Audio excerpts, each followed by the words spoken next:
자, 이제 85강 강의로 들어가도록 하겠습니다. 이번에는 계속 저번 강의에 이어서 상가 건물 임대차 보호법인데요.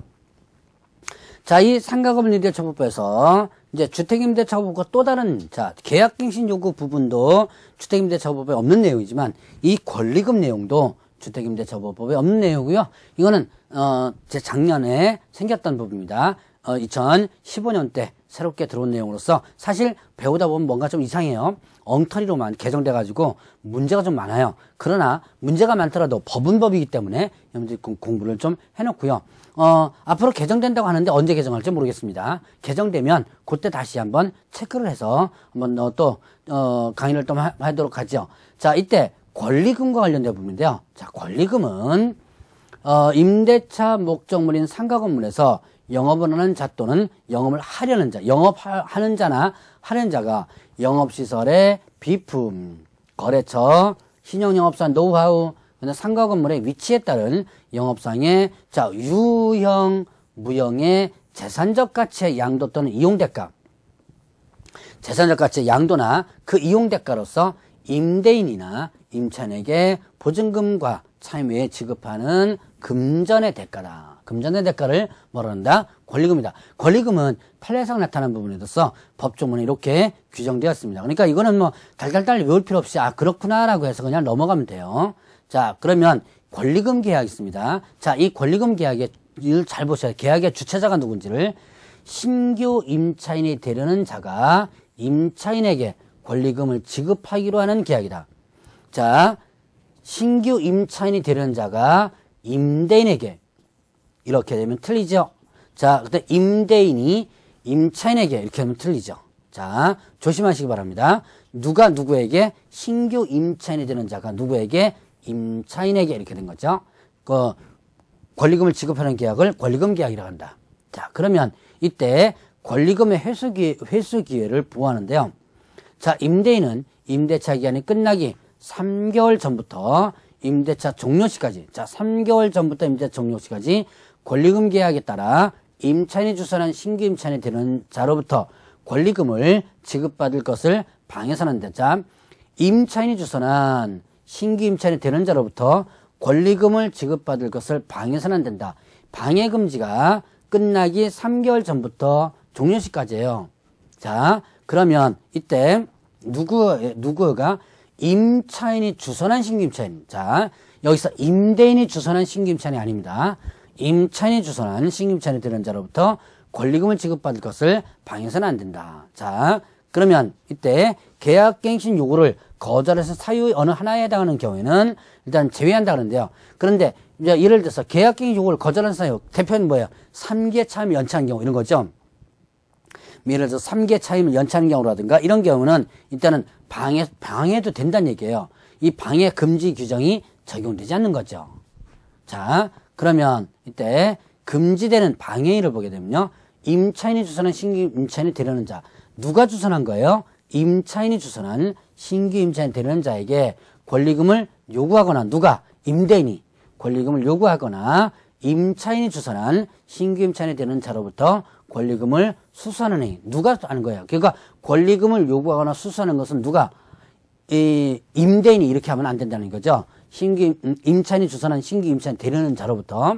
자, 그리고 임차인이 주선한 신규 임차인 되려는 자로 하여금 임차인에게 권리금을 지급하지 못하게 하는 해. 자, 임차인이 주선한 자. 여기에는 임대인이 주선이 아니에요.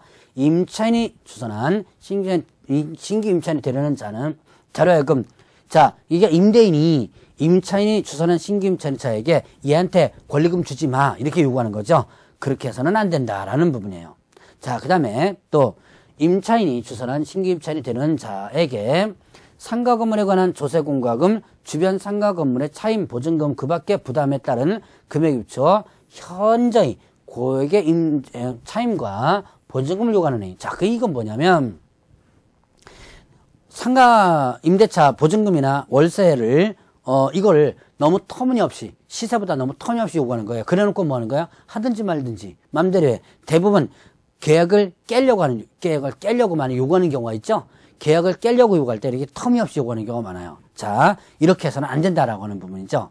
자, 그 다음에 또 그 밖에 정당한 사유 없이 임대인이 임차인이 주선한 신규 임차인 되는 자와 임대차 계약의 체결을 거절하니 정당한 사유 없이 임대차 계약을 거절해서는 안 된다는 얘기예요. 정당한 사유 없이.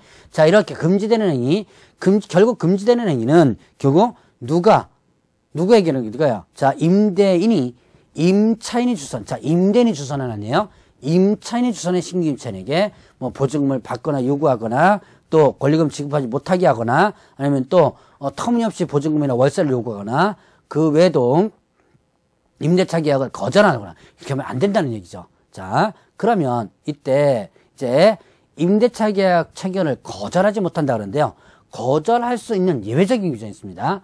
자, 임대차 계약의 체결을 거절할 수 있는 경우는 어떤 경우냐? 임차인이 주선한 신규 임차인 되려는 자가 보증금 또는 차임을 지급할 자력이 없는 경우. 참 이 문장을 보면요.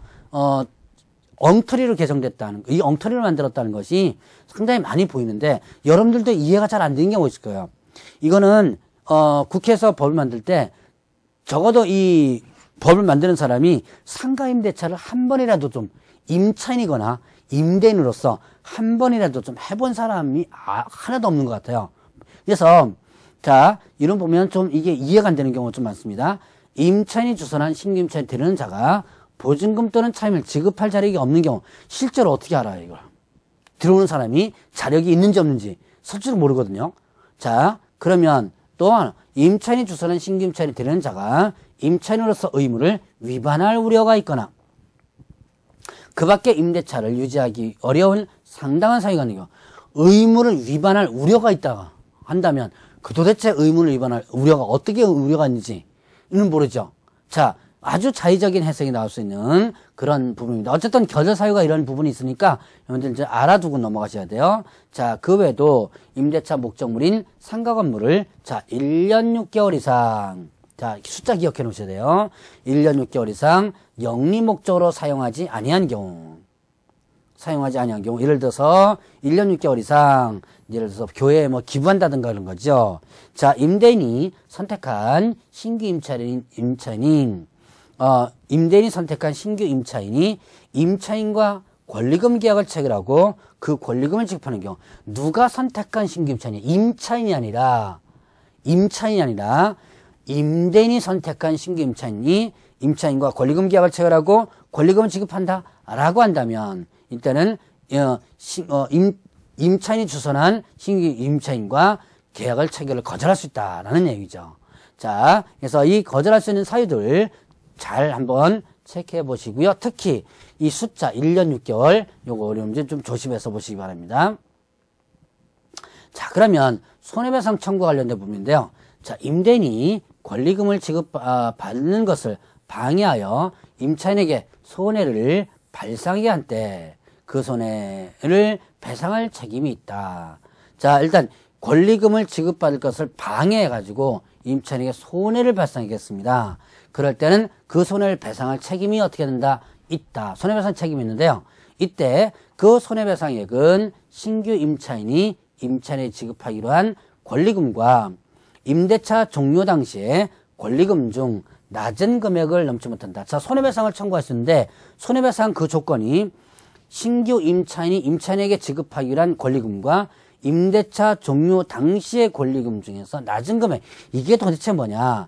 자, 이 뒤에 거부터 보죠. 임대차 종료 당시에 권리금 중 낮은 금액. 이게 권리금, 임대차 종료 당시의 권리금이란 처음에 임차인이 들어올 때 권리금이요. 예를 들어서 내가 임차인으로서 들어올 때 1억을 권리금을 주고 들어왔습니다. 장사가 아주 잘 되죠? 장사가 잘 돼가지고 어떻게 했냐? 나는 1억, 새로운 내가 나갈 때, 신규 임차인에게 2억을 받으려고 그래요. 나는 처음에 들어올 때 권리금 1억 주고 들어왔는데, 이제 장사가 잘 되고 내가 넘길 때는 2억을 받으려고 합니다. 자, 그럼 이때, 자, 임대차 종료 당시의 권리금은 얼마고? 1억이고요. 신규 임차인이 임차인에 지급하기로 한 권리금은 2억인 거죠. 이때 낮은 거 1억, 내가 받은 권리금만 그 범위 내에서만 청구할 수 있다는 얘기죠. 자, 그 다음에 손해배상을 청구할 권리는 임대차가 종료한 날부터 몇 년 이내 3년 이내 행사하지 않으면 그 시효로 소멸된다라고 할 수 있습니다. 몇 년에 청구하지 않는다? 연도서 기억현에서 되어 3년. 자, 그러면 자 여기서 또 정보 제공 의무가 있는데요. 임차인은 임대인에게 임차인이 주선한 신규 임차에 드리는 자의 보증금 및 차임을 지급할 자력 또는 그 밖에 임차인으로서 의무를 이행할 의사 능력에 관하여 자신이 알고 있는 정보를 제공한다. 사실은 참 이것도 힘든 거죠. 자신이 알고 있는 정보를 제공하라 그러는데 현실적으로 상당히 일단 판단하는 게 힘든 내용입니다. 이것도 조금 문제가 있는 거고요. 어쨌든 이런 규정이 있어요. 자, 그다음에 유통산업발전법에 따른 대규모 점포 또는 준대규모 점포는요 권리금 적용 안 됩니다. 이 보호되는 거. 국유재산법에 따른 국유재산이나 공유재산 물품관리법에 의한 공유재산 이것도 권리금 적용이 되지 않아요. 자, 그러면 권리금 계약서를 작성하는 부분인데요.